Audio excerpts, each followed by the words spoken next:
రాష్ట్రంలో ఇవాళ పరిస్థితులు ఎలా ఉన్నాయి అన్న సంగతి నాకన్నా కూడా మీకే బాగా తెలుసు.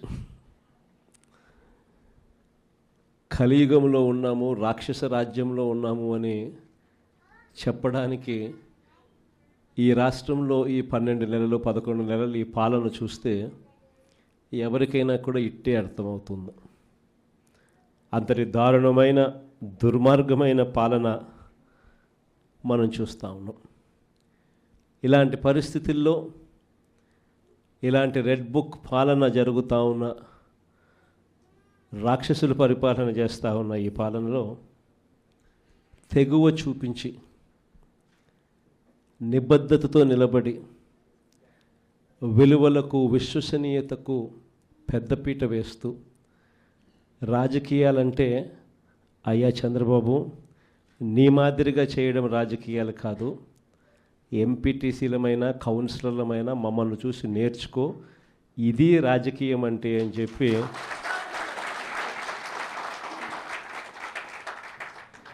విలువలు విశ్వసనీయతకు ఇది అద్దం పట్టే రాజకీయము అని చెప్పి చంద్రబాబు నాయుడు గారికి కూడా చూపించే గొప్ప తెగువతో అందరూ కూడా గొప్ప తెగువ చూపించారు.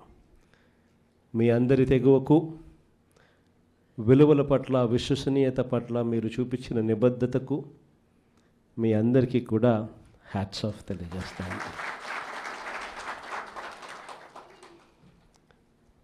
మన రాజకీయాలకు చంద్రబాబు రాజకీయాలకు మధ్య తేడా ఈ 12 నెలలు ఆయన పాలన చూస్తే చాలా తేడా కనిపిస్తుంది.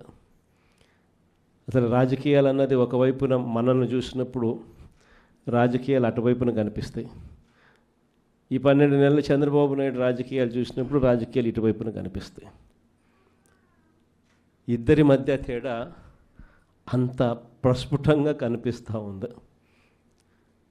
మనమేమో మన రాజకీయ జీవితం అంతా కూడా, మన ప్రస్థానం అంతా కూడా ఎప్పుడూ కూడా ప్రజలు మనకు అధికారం ఇస్తేనే మనం తీసుకున్నాం. దొడ్డిదారిన వెన్నుపోట్లతోనూ మోసాలు చేసి ఏ రోజు కూడా మనం రాజకీయాలు చేయలేదు. మరోవైపున చంద్రబాబు నాయుడు చూస్తే ఆయన ప్రస్థానం అంతా కూడా స్టార్టింగే వెన్నుపోట్లతోనే స్టార్టింగ్.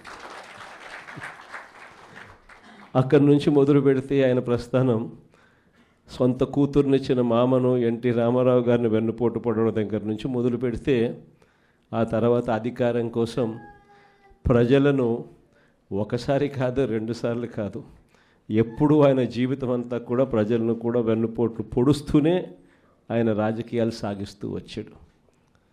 ఆశ్చర్యం కలిగించే విధంగా ఇద్దరి మధ్య తేడా కనిపిస్తుంది. కుప్పం మున్సిపాలిటీ నిజంగా ఆశ్చర్యం కలిగించే మున్సిపాలిటీ.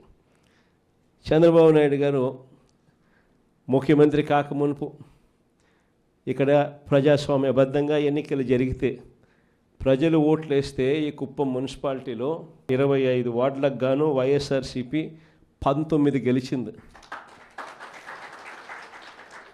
తెలుగుదేశం పార్టీ గెలిచింది కేవలం 6. మరి తెలుగుదేశం పార్టీ గెలిచింది కేవలం 6 అయితే 25లో 19 వైఎస్ఆర్ కాంగ్రెస్ పార్టీ తరపున ప్రజలు ఓట్లేసి వైఎస్ఆర్ కాంగ్రెస్ పార్టీని గెలిపించిన పరిస్థితులు ఉంటే మరి మున్సిపల్ చైర్మన్ ఎవరు కావాలి? వైఎస్ఆర్ కాంగ్రెసే పార్టీ తరపు నుంచే కావాలి కదా. కానీ అక్కడ కూడా దౌర్జన్యాలు, ఏ స్థాయిలోకి దౌర్జన్యాలు ఉన్నాయి అని అంటే ఏకంగా బెదిరించి మున్సిపల్ చైర్మన్ రాజీనామా చేయించి వాళ్ళ దగ్గర వాళ్ళ పార్టీలోకి తీసుకోవడం, అంతటితో కూడా ఆగిపోవడం లేదు. చంద్రబాబు నాయుడు స్వయంగా ఇది కుప్పము, నా మున్సిపాలిటీ, నేను ముఖ్యమంత్రి, నేను రాక్షస సామ్రాజ్యానికి రాజుని, నేను ఒక రాక్షసుడిని, నా కుప్పం నియోజకవర్గంలోనే ఎలా రాక్షస పాలన చేయాలో నేను నేర్పుతాను, రాష్ట్రం అంతా కూడా తెలుగుదేశం వాళ్ళంతా కూడా ఇలానే రాక్షస పాలన చేయండి అని చెప్పి ఇక్కడి నుంచి సంకేతం ఇస్తున్నాడు. ఇచ్చి బలవంతంగా ఈ మున్సిపల్ చైర్పర్సన్ పోస్టు కూడా వీళ్ళే తీసుకున్నారు. నిజంగా ఆశ్చర్యం అనిపిస్తుంది. 6 గెలిచిన మీరు, 19 గెలిచిన మేము. అయినా ఈ కుప్పం మున్సిపాలిటీలో మీరే చైర్మన్ అని చెప్పి మీరంతకు మీరే చెప్పుకుంటూ మీరంతకు మీరే ఒక్కొక్కరికి 50 లక్షలు. ముఖ్యమంత్రిగా ఉన్నావు, నువ్వు చేయాల్సిన పని ఇదే. ప్రజాస్వామ్యం అంటే ఏమిటి అని చెప్పి ప్రజలకు నువ్వు అద్దం పెట్టి చూపించాలి. ప్రజాస్వామ్యం, కాన్స్టిట్యూషన్ ఇది, నేను దానికి రిప్రజెంటేటివ్, నేను ముఖ్యమంత్రిని. కాన్స్టిట్యూషన్ అనేది ఒక బైబిల్ లాంటిది, ఒక ఖురాన్ లాంటిది, ఒక భగవద్గీత లాంటిది. ప్రతి రాజకీయ నాయకుడు ప్రమాణం చేసేటప్పుడు కూడా చెప్తాడు, కాన్స్టిట్యూషన్కి నేను లోబడి ఉంటాను అని కూడా ప్రమాణం చేసి కూడా చెప్తారు. కానీ ముఖ్యమంత్రి అయిన తర్వాత ఆయనే దగ్గరుండి కాన్స్టిట్యూషన్ను తగలబెడతా ఉన్నాడు. కుప్పం నియోజకవర్గంలో స్వయంగా ఆయనే తప్పుడు సంకేతాలను రాష్ట్ర వ్యాప్తంగా కూడా పంపిస్తూ 19 కౌన్సిలర్లు మనం గెలిచినా కూడా ప్రలోభాలకు, పోలీసుల దౌర్జన్యానికి నిదర్శనంగా నిలబడింది కుప్పం నియోజకవర్గం. ఇంకా ఆశ్చర్యం ఏమిటో తెలుసా, ఇదే కుప్పం, ఈ కుప్పానికి మున్సిపాలిటీ హోదా ఇచ్చింది ఎవరు తెలుసా? మనమే. ఆయన 4 సార్లు ముఖ్యమంత్రి అయినా కూడా ఏ రోజు కుప్పాన్ని మున్సిపాలిటీగా చేయాలన్న ఆలోచన కూడా ఆయనకు రాలా. అరే మున్సిపాలిటీ కదా దేవుడు ఎరుగు, కనీసం కుప్పంలో ఒక రెవెన్యూ డివిజన్ పెట్టే ఆలోచన కూడా చంద్రబాబుకి ఏ రోజు రాలా. సరే రెవెన్యూ డివిజన్ కదా దేవుడు ఎరుగు, కనీసం కుప్పానికి తాగేదానికి నీళ్లు కూడా ఇచ్చింది ఎవరు అని అంటే అది కూడా మన హయాంలోనే.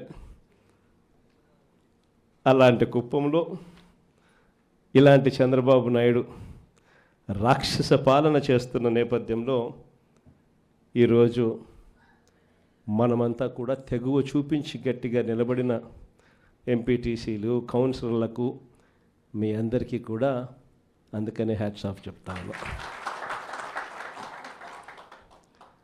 విశాఖపట్నం లాంటి పెద్ద నగరాల్లో ఏం చేస్తూ ఉన్నారు?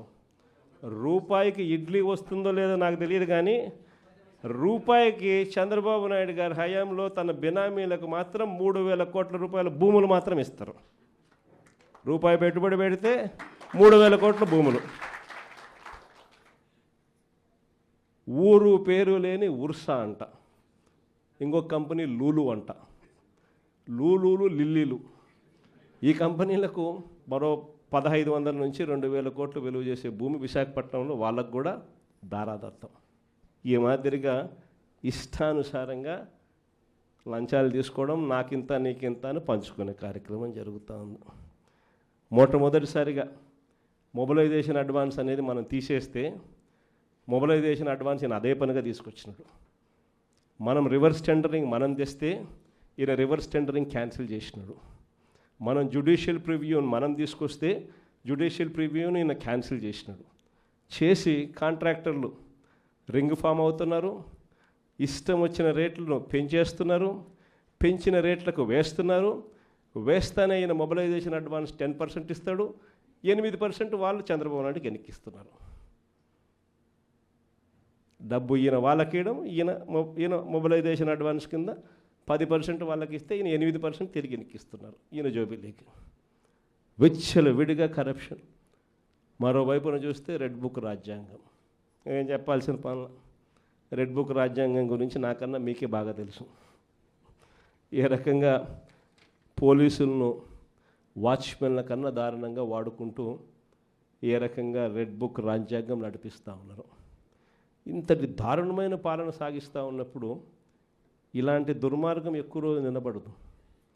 ఈరోజు ఒకటే మీ అందరికీ కూడా చెప్తా ఉన్నా, ఇంతకుముందు హయాంలో మన హయాంలో బహుశా కార్యకర్తలకు నేను అనుకున్న మేరకు నేను చేయలేకపోయి ఉండొచ్చు. ఎందుకంటే నేను వస్తూనే కోవిడ్ వచ్చింది. జూన్లో ప్రమాణ స్వీకారం మనం చేసాం. మార్చి కల్లా కోవిడ్ లాంటి మహమ్మారిని ఎదుర్కోవాల్సి వచ్చింది. ఇంతకుముందు ఎప్పుడూ కూడా ఊహించలేదు, ఇంతకుముందు ఎప్పుడూ కూడా చూడలేదు. రాష్ట్రంలో అయితే నాకు ఊహ తెలిసినంత వరకు నా వయసులో ఇలాంటి పరిస్థితులు కూడా ఉంటాయి, ఇలాంటి సమస్యలు కూడా రాగలుగుతాయని కూడా బహుశా ఎవరికి కూడా తట్టిండదు.